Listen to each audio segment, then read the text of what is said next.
I am a son of Lebanese parents born in New York. My identity is often questioned. I'm from Israel, living in California. We basically grew up very assimilated. Pinanganak ako sa Pilipinas. ببيان بلبنان من عمر السبع سنين. Identifico como Latina. אני ליאור, אני ישראלי. Mind, body, and ancestry integration. This is migration. Hello. We are here today with my beautiful friend and family, Ashley. It is an honor to have all these amazing people who are willing to come and share their stories. Ashley, thank you for being here today. I am so excited for you to be able to share your journey on how you found your therapist, how you got started into wanting to find a therapist in the first place, and how you found who you have today. All right, the mic is all yours. Okay. Well, thanks for having me. I'm excited. I'm new to this. So, just being open, I'm just going to just really talk and let you know what got me into it or where I am today with it. So I started out, I've actually taken therapy. I started it in 2017 when I was going through a really rough time. I felt really isolated, really depressed. And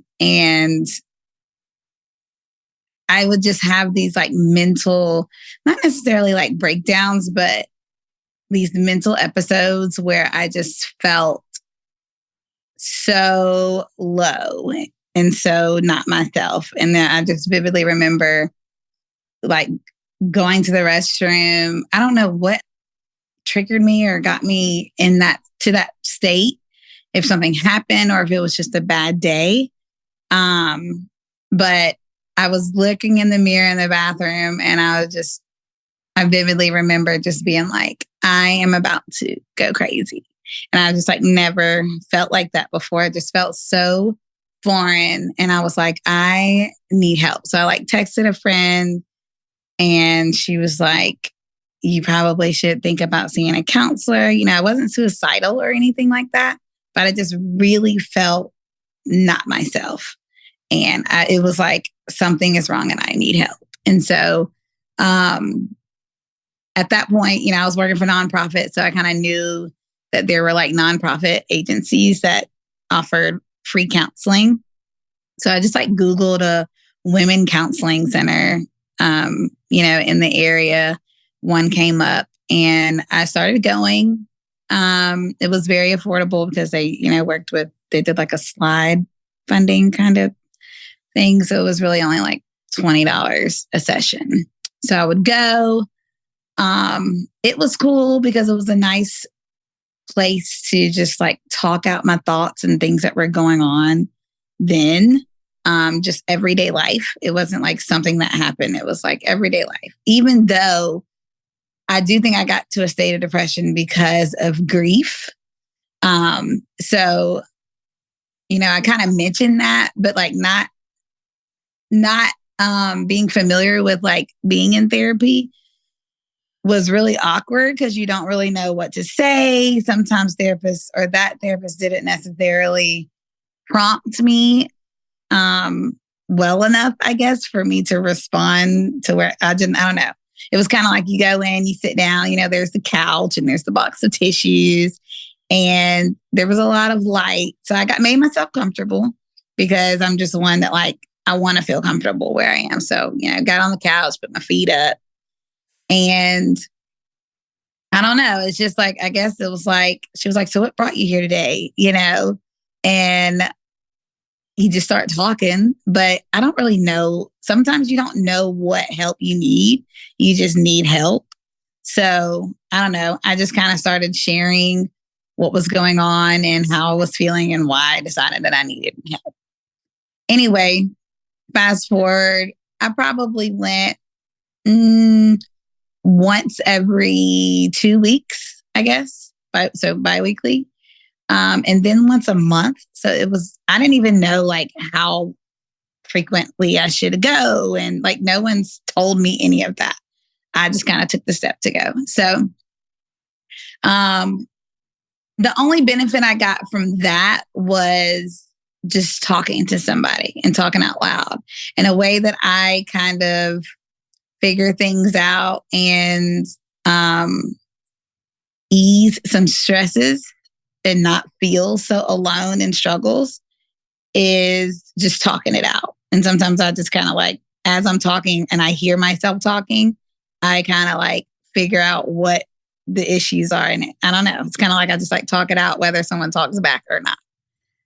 So that was a good safe space for me to do that, because the therapist doesn't know me, doesn't know the people that I'm talking about, my relationships. So therefore, it was a safe place. But I don't know. I felt good for going. Then COVID came, so I kind of went for about a year. So that was 20. So yeah. So I went like a year, then I stopped going. And then COVID came too. I don't know why I stopped going. Maybe just because it wasn't as effective. And I was kind of just doing it to do it. So I could be like, well, at least I'm in therapy, you know? And I got a job that kind of like took up more time, and it kind of took me out of the depression that I was in. I started feeling better, if you could say, you know. So that helped me. I don't know. I kind of just didn't stick with it. And I didn't have anybody to hold me accountable either, because it was just something I did on my own. Anyway, COVID came. People weren't doing in-person therapy. And I got married. And so just a lot of that depression kind of went away. I say kind of, it did. I wasn't I didn't feel like I was on an island anymore. And you know, that therapy season, I'll call it, it was beneficial because I was able to kind of like talk it through and realize, okay, I'm not crazy. I'm just struggling right now. But it wasn't as effective. Like, that was good, but I still felt like there was something bothering me, or something that was like lingering that I needed help with. So fast forward, 5 years? Fast forward 5 years. I'm married. I've experienced we're trying to get pregnant, experienced one pregnancy loss. Okay. Continue going on with life, experience another pregnancy loss.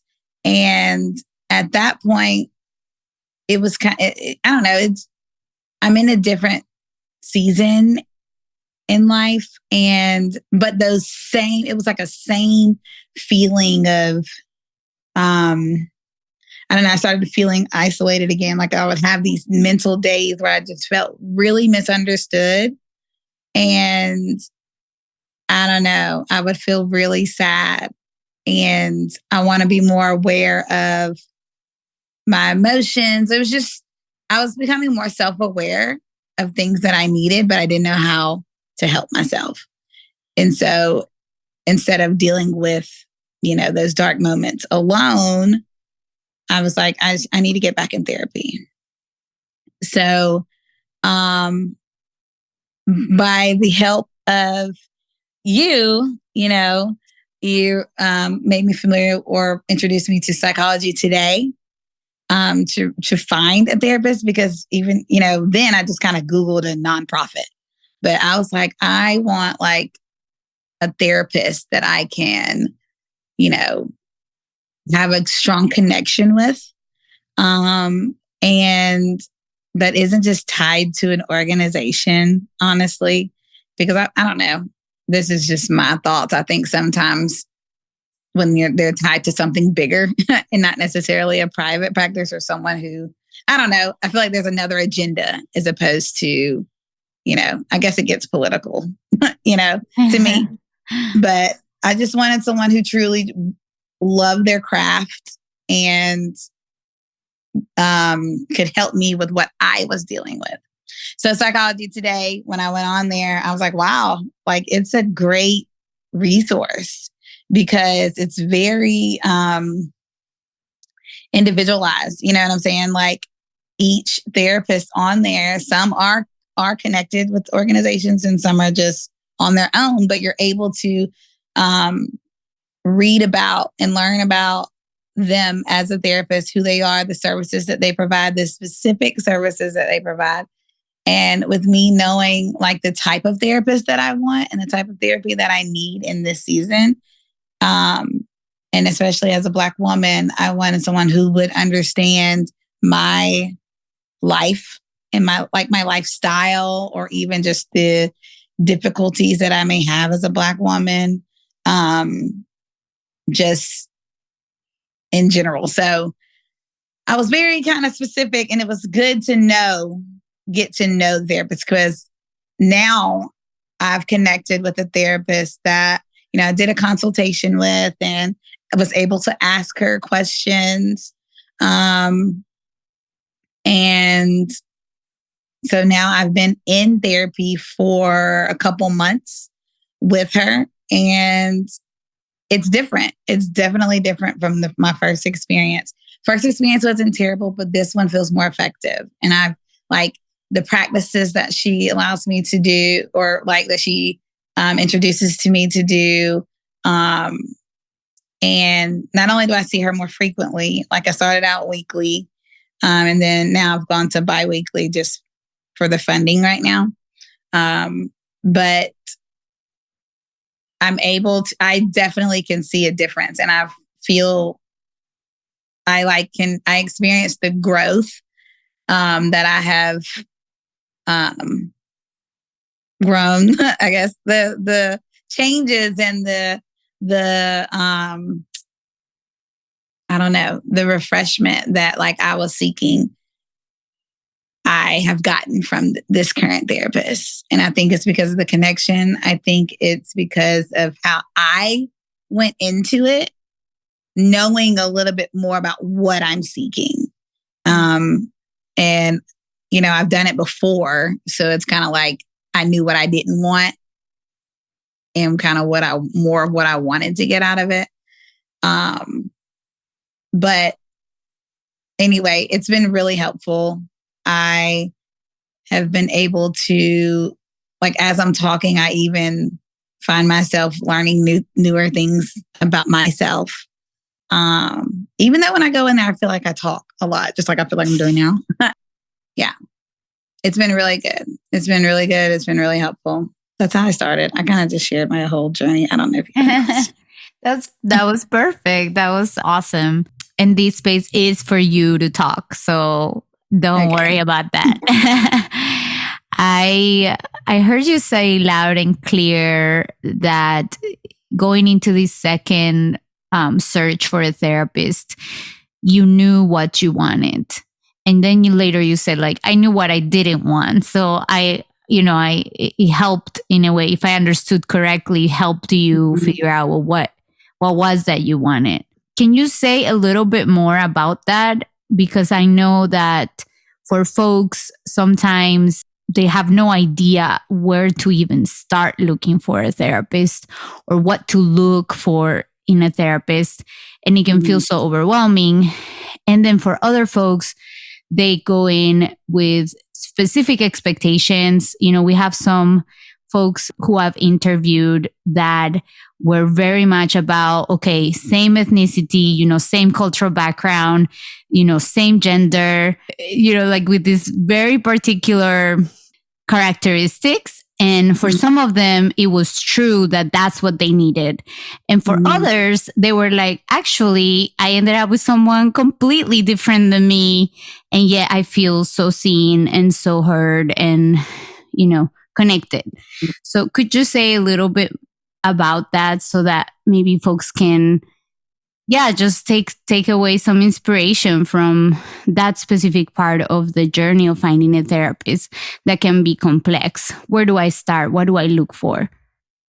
Yeah. So I knew, so my first experience, it was kind of just, I don't know, close your eyes and whatever you get is what you get. Like I didn't really have a choice because I was going with an organization that already had, their counselors there, as opposed to me scrolling through, finding whomever.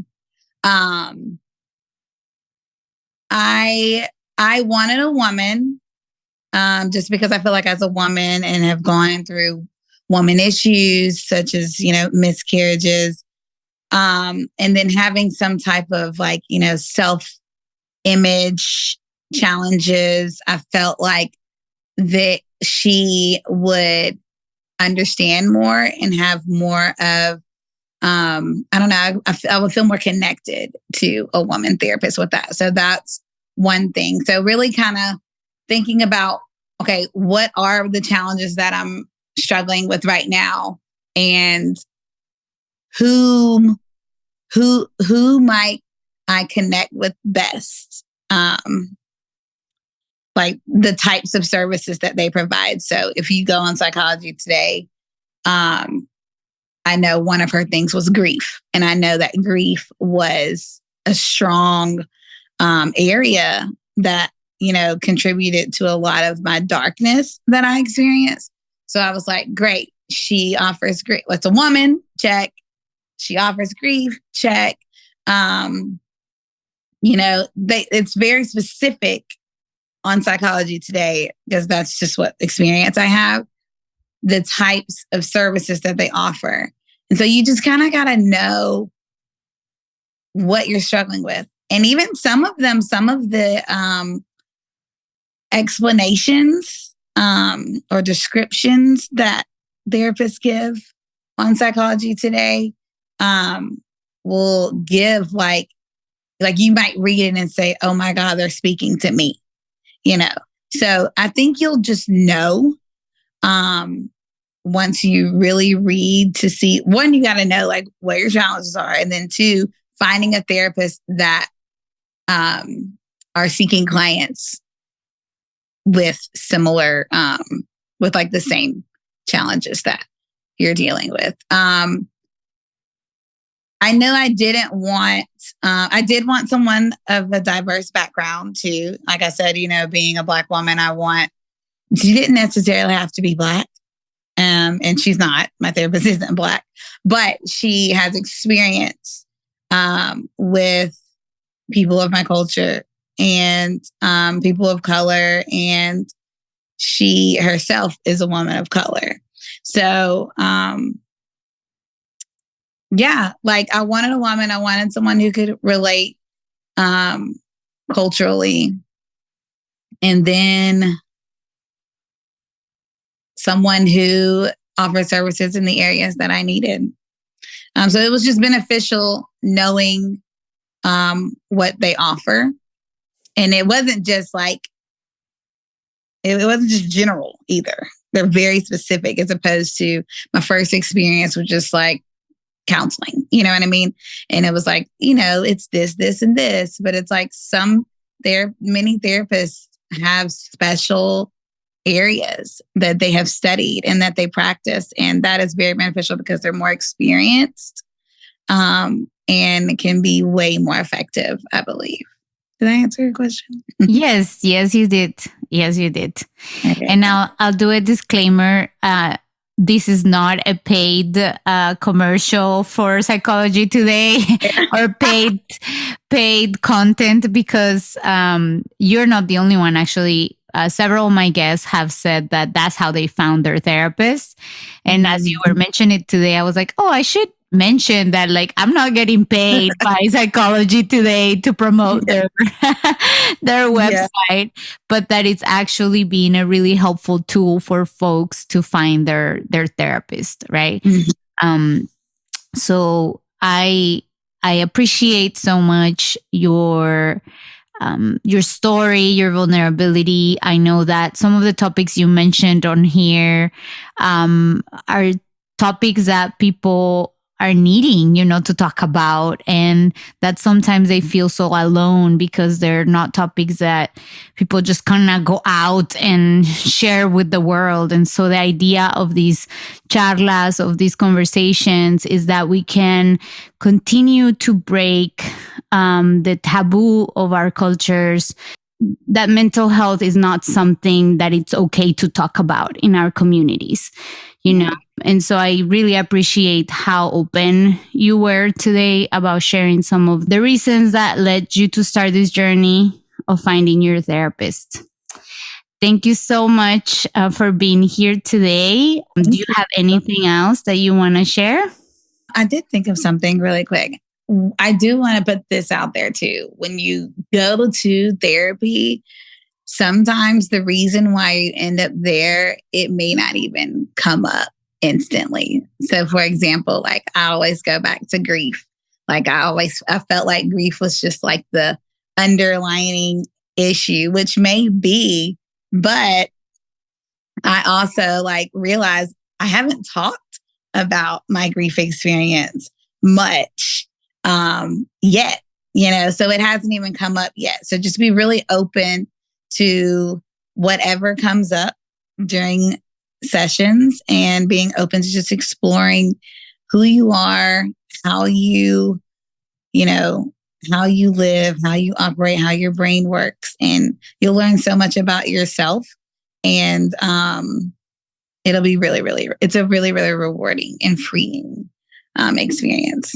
So yeah, I did want to add that. But thank you for having me. That was beautiful. Thank you so much for being here today.